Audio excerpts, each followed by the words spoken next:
It's good to be back. The trip was nice. We went to Greece and then Sicily. I'm going to do Sicily in a separate video, but Greece was amazing. It was not at all how I expected it to be. Having been to other Mediterranean countries, I'd already been to Italy, already been to Spain. Portugal's not technically a Mediterranean country, but culturally we're kind of in the same ballpark, or at least I thought. So let's get into it.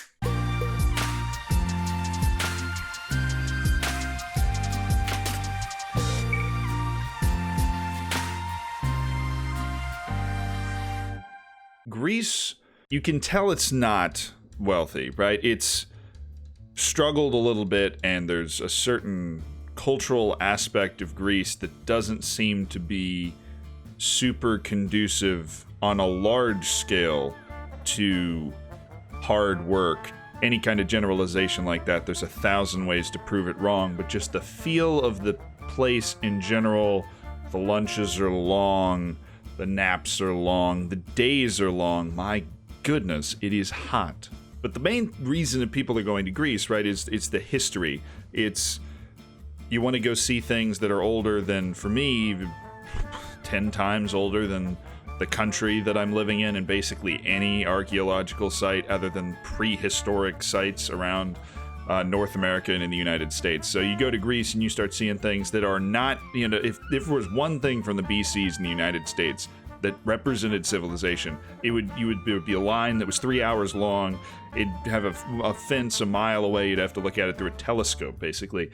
But in Greece, you're just walking down the street, and there's just, the street opens up, and there's some pillars, and this is 300 BC. It's really the cool stuff. This is just the other stuff. Once you get over the shock of that, and I had a rough time getting into Greece.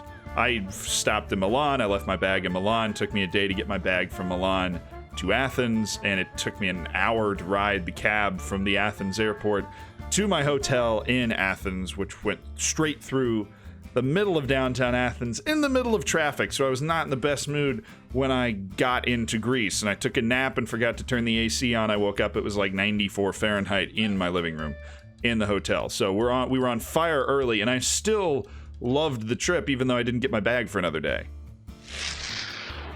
It is not a place that you can go living in the United States culturally that you feel culturally comfortable. There are places that you go that you do feel culturally comfortable. You can go to England. I feel largely culturally comfortable in France, as much as I think the French would want to deny that. In Iceland, I feel largely culturally comfortable, that things are working basically the same way. In Greece, things work a little bit differently, and you feel that early, just the way people are interacting, just the way the cab ride goes. The cabbie, upcharged me like $10 thinking I wouldn't notice, and I just paid it as like a tip. Things that don't normally happen in the United States. That's probably not the best example, but it just feels different. It feels a little more Eastern. And once you process this feel, then you start going on all of your tours. I loved the Acropolis. I thought that was super cool. I wouldn't get a tour. I would just go to the Acropolis by yourself. The tour was good, but the tour guides tend to have seen it so many times that they lose the wonder and awe, while the wonder and awe is alive and well with you. So just kind of listen to little tour stops from the other tour guides that are going around, but I would spend your time at the Acropolis. I mean, that's absolutely, I can't even imagine how impressive that would have been 2,000 years ago, but it's very impressive today on the top of the hill. Athens itself is not an amazing city. It's a modern city. It's a little edgy.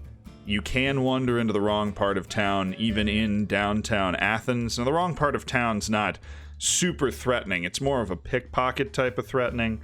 But you do feel like sometimes you're walking down the street and everybody's just kind of staring at you. But if you're okay with that feeling, I mean, Athens does have a lot to offer. The food. Oh, the food. It wasn't this pile of tzatziki sauce that I expected. It was good chicken. I basically had chicken souvlaki like 6 times. I tried the moussaka once. That's a lamb clay pot bowl thing. It was pretty good. But chicken souvlaki, if you do not know what you want, it's a kebab thing most of the time. They kind of mix it up. A lot of mustard sauces, a lot of olives and olive oil. It was honestly it was fantastic. And it pushed Sicily in terms of food quality that was the most surprising thing to me about Greece. That and my overarching takeaway from the whole trip, which was that Greece feels like a civilization that's already peaked. When you're there, we drove across the middle of the country. We drove from Athens through Corinth, which is that choke point, and then through the Peloponnesian Peninsula, I think. We drove across that, and there are a lot of empty buildings. There's a lot of decaying buildings. Everybody seems to be living in the ruin of the past, either the really old past or like the 50 years ago past. Greece does feel like a civilization that's living in its own shadow. Like they're living in the shadow of Aristotle and Socrates, which came about in the opposite order of what I just said. Pythagoras. They're living in the shadow of all of these people. And the civilization in the country today does not feel like it has the same gravitas. Now, the people are nice and interesting and kind of feel like the guy that's trying to sell you a leather coat in a market in New York City. You have a good time with them. It just doesn't feel like the same awe-inspiring experience as looking at the old civilization. You don't get it experiencing the new civilization. That was probably my biggest takeaway. I didn't get to the islands. I know a lot of people who go to the resort islands. I went to a resort in Pylos, which was about bottom left, southwest in Greece, in the Peloponnesian Peninsula, and it was beautiful. If you ever get a chance to go to Pylos, there was some famous battle there. There was always some I'm a history major, and I can't even keep it straight. I think it was when the Athenians beat the Spartans or something that cornered them on an island. It was around Pylos. And the bay is beautiful there. We ate on the water. We picked out a whole fish. We went to the back and said, that one. That was just a fantastic experience, but it's not the type of place that you would go unless you were aiming there. Cool archaeological sites, too. I mean, really old, like 3,500-year-old archaeological sites down in the southwest. And you get to drive across the peninsula, which is a good experience. I think you stop it at the gas stations, you get a great feel for what the country is like. Any of the points that I make that sound like I didn't have a great time, I did have a great time. I love those experiences where I get thrown out of my comfort zone a little bit, and I think if you're looking for the experience where you get thrown out of your comfort zone a little bit, but not too much, then Greece is definitely the place. There are no massive issues with taking a trip to Greece. There are massive issues if you're trying to put money into the banks in Greece, but hopefully if you're just there for even 3 weeks a month, you're not necessarily having to do that. So, there you have it. If you go to Greece, let me know. Hopefully you have a good time, and hopefully this helped a little bit.